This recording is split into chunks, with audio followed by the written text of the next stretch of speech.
In a world consumed by darkness, why didn't the forces of good unite to fight the rising evil of Sauron? Imagine Middle-earth's greatest leaders standing together, yet we never saw this. Welcome back to the Fellowship of the Nerds. I'm your host, Mr. Nerd. In today's video, we'll dive deep into why so many stayed apart as Sauron's power grew, and what could have happened if they had joined forces from the very start. So sharpen your swords, pour yourself a pint from the Green Dragon, and hit that subscribe button. This one's going to be epic. Let's get started. The first reason so many good forces didn't join together? Isolationism. Middle-earth is vast, and many of its people, like the Hobbits of the Shire, had no idea of the impending danger. Their world was peaceful, cut off from the turmoil of war. Others, like the Elves of Mirkwood under King Thranduil, were focused on their own borders, far from the threat of Mordor. The Elves of Rivendell and Lothlorien were deep in their own lands, isolated and guarding their domains. For them, Sauron was a distant threat, not an immediate one. Some leaders couldn't join the fight because their kingdoms were too weak or fractured. Gondor, the greatest kingdom of men, was a shadow of its former self. They had been defending their borders from Mordor for centuries, and by the time of the War of the Ring, Denethor, their steward, was crippled by despair. Over in Rohan, Theoden was poisoned by Wormtongue, Saruman's servant. Saruman himself, once a powerful ally against Sauron, had fallen to his own desire for power, believing he could seize the One Ring for himself. These internal struggles left Rohan and Gondor slow to act, divided and distracted from the greater threat. The elves, dwarves, and even men had their own priorities.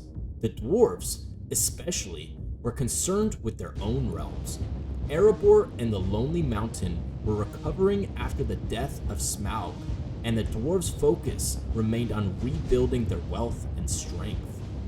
The elves of Rivendell and Lothlorien were more concerned with preserving their way of life as they prepared to leave Middle-earth for good. Many elves saw the fight against Sauron as the responsibility of men who would inherit Middle-earth once the elves sailed away. Fear and corruption also played a significant role in why the forces of good didn't unite. Denethor, while a good man, fell into despair after using the Palantir. He saw Sauron's overwhelming might and lost all hope, believing the fight was already lost. Saruman, once a white wizard sent to oppose Sauron, fell to ambition and jealousy. He wanted the One Ring for himself, believing he could replace Sauron. His betrayal fractured the forces of good even further. And let's not forget the Ents, who almost didn't fight at all. Having withdrawn from the world of men and elves long ago, it wasn't until Merry and Pippin pushed them that they decided to act against Saruman. Now, let's stir things up and imagine something truly epic. What if every good force in Middle-earth joined the fight against Sauron from the very beginning? Imagine this: the elves, the dwarves, men, hobbits, wizards, and even the Ents, all banding together in a united front. This isn't just Galadriel and Elrond showing up. We're talking about every hero and leader combining their strength into a single, unstoppable force. Let's break this down. The free peoples of Middle-earth working together, striking Sauron's forces before he could gather the strength to launch his full-scale assault. Think about it. If this alliance had formed before the ring even left the Shire, how different would the story have been? The Free Peoples would have launched an early strike, starting with the Elves. Galadriel, Elrond, and Thranduil would have summoned every elven army from Lothlorien, Rivendell, and Mirkwood. These elves were not just skilled archers and warriors, but wielders of ancient magic and wisdom. They could have scouted Mordor's movements far in advance using their rings of power.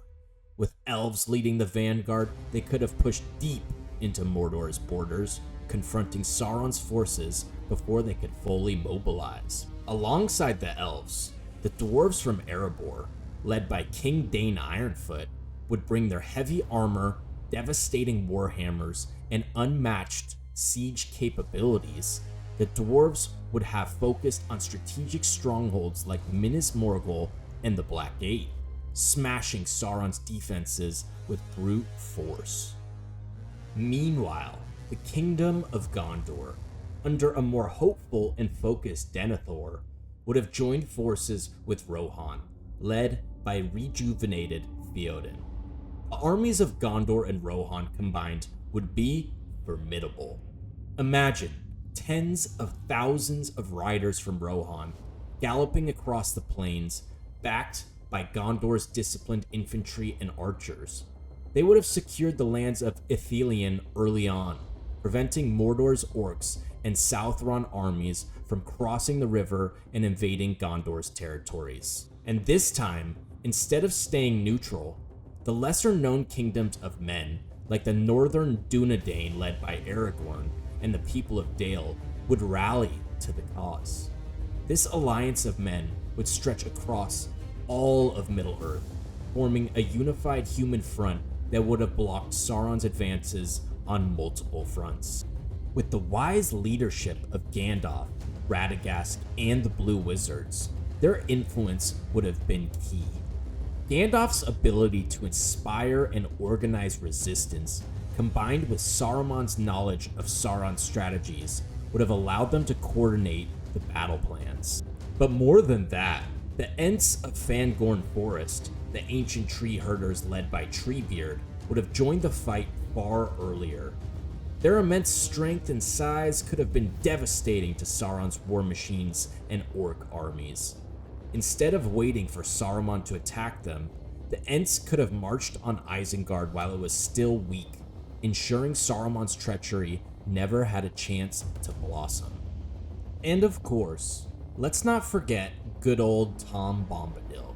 Yes, he often stays out of conflicts, but what if he had intervened, using his mysterious powers to influence the fight, perhaps even shielding Frodo and the Fellowship as they traveled through dangerous lands? We don't fully know the extent of his powers, but his presence could have tipped the scales in unpredictable ways. In this scenario, the Fellowship itself would have been far more focused and supported. Frodo's journey to destroy the One Ring would have been far less perilous. Aragorn, Legolas, and Gimli would have had the backing of their kingdoms with armies and resources at their disposal. Frodo and Sam, rather than sneaking through Mordor alone, could have been part of a larger strategy. With Aragorn leading an army to distract Sauron's forces at the Black Gate, a more guarded and supported Frodo could slip into Mount Doom. Gollum, although necessary in the original timeline to destroy the ring, might have been neutralized early if the Free Peoples had a greater presence in Mordor. And now, the final blow. With Sauron's forces spread thin, the combined armies of elves, men, dwarves, and Ents could have marched directly on the Black Gate. Imagine this scene: Aragorn leading an army from Gondor and Rohan, Elrond and Galadriel's forces attacking from the north, and the dwarves breaking down the gates of Mordor with their heavy weaponry. Saruman's betrayal was the catalyst that awakened the Ents, spurring them into action against Isengard. While his treachery was inevitable, the Ents' swift response would have weakened his influence before it could do more harm. By neutralizing Saruman early, the Free Peoples could have focused entirely on Sauron, leaving him more vulnerable without Saruman's interference and forces. The destruction of the One Ring would have happened much more quickly and Sauron's downfall would have come swiftly, leaving Mordor in ruins. If all of Middle-earth had united, Sauron would have faced overwhelming opposition. The war that stretched for years could have been over in a matter of months. The Free Peoples, working together, could have prevented the deaths of thousands and stopped Sauron's influence before it spread. But here's where things get interesting. Would this united front truly have worked?